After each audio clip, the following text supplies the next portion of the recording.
Good evening. Good evening. Thank you very much for joining me on my channel again, Crime Uncovered. I'm reading from my book called Gotcha. For those of you who are feeling emotionally vulnerable at the moment, maybe don't listen to this. It's coming with a trigger warning. This is chapter 6 and it's part 3. Just to recap, I had been testing at a company where a petty cash box had been stolen. It contained 7,000 Rand. I had obtained a confession from one of the employees called Ardell, who told me that he had in fact used it for alcohol and gambling, which were two of his addictions. And without any further ado, I am going to continue reading.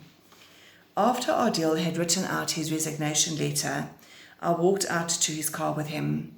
I told him that I was not an addict, but it seemed as if addiction controlled the man, and not man the addiction. He said he did not know. I realized he had far bigger issues to deal with than my own philosophical musings.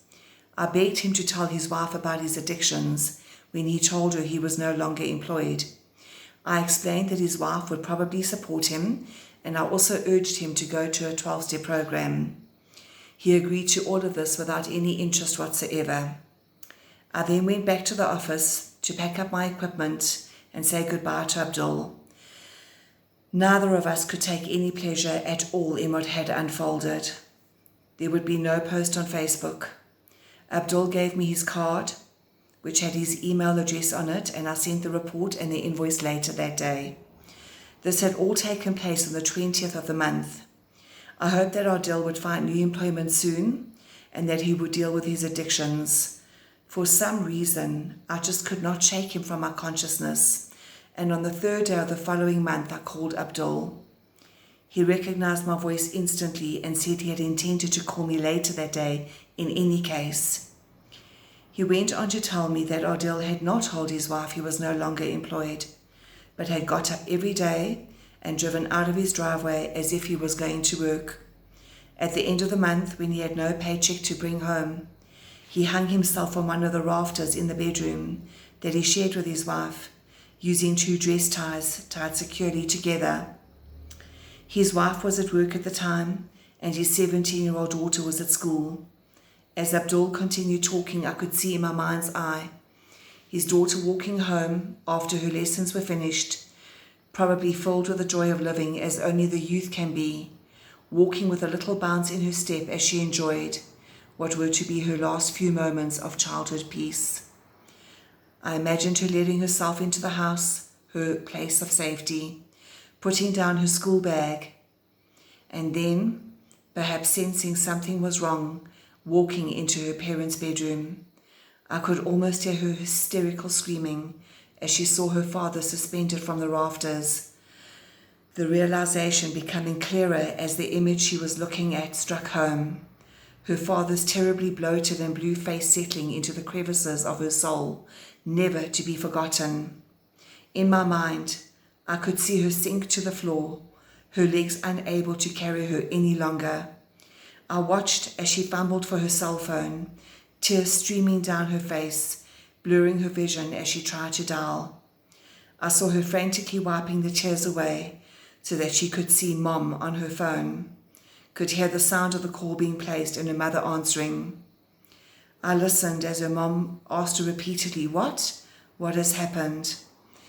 Still in my mind, I could hear the sobs that were rendering her incoherent as she relayed the horror. There was nothing that could have prepared me for what Abdul told me. I knew, of course, that suicide is mostly an irrational act, but I fully blamed myself for Ardell's demise. I was unable to sleep for days. Eventually, I set up an appointment with a psychologist to help me come to terms with what had happened to him. She explained to me he had probably considered suicide on previous occasions and suggested that I write a letter to him. I did. In it, I apologized for letting him down, for not seeing the signs that would make him take this course of action. I then wrote a separate letter to his daughter, whose name I did not know, and also a letter to his wife, and there I was able to express my feelings of the deepest regret and how I felt that I was solely responsible for his death. There are some letters that are written but are never sent, and these 3 letters fell into that category. I finally went to a priest, and we prayed for Adil's soul, and as we sat in that Catholic church, I prayed earnestly for strength and blessings for his daughter and wife. Of course, this did not change the reality of the situation, but I hope that wherever Adil is now, that he is at great and gentle peace. It was at this trying time in my life that I wanted to leave my career in polygraphing behind. Then someone pointed out to me that incredibly sadly, there are many successful suicides. All those close to such a person have been unable to save them or to actually change the course of events that would ensue, and this gave me a different perspective. Polygraph taught me something else. Things can get very real very quickly and can result in tragic consequences. To this day, if I feel that someone whom I have polygraphed, regardless of whether they pass or fail, and in particular, if they have made a confession and are struggling in any way, I'll always insist on them getting psychological care. This has been very effective at times, and I am relieved to say that no more suicides have occurred on my watch.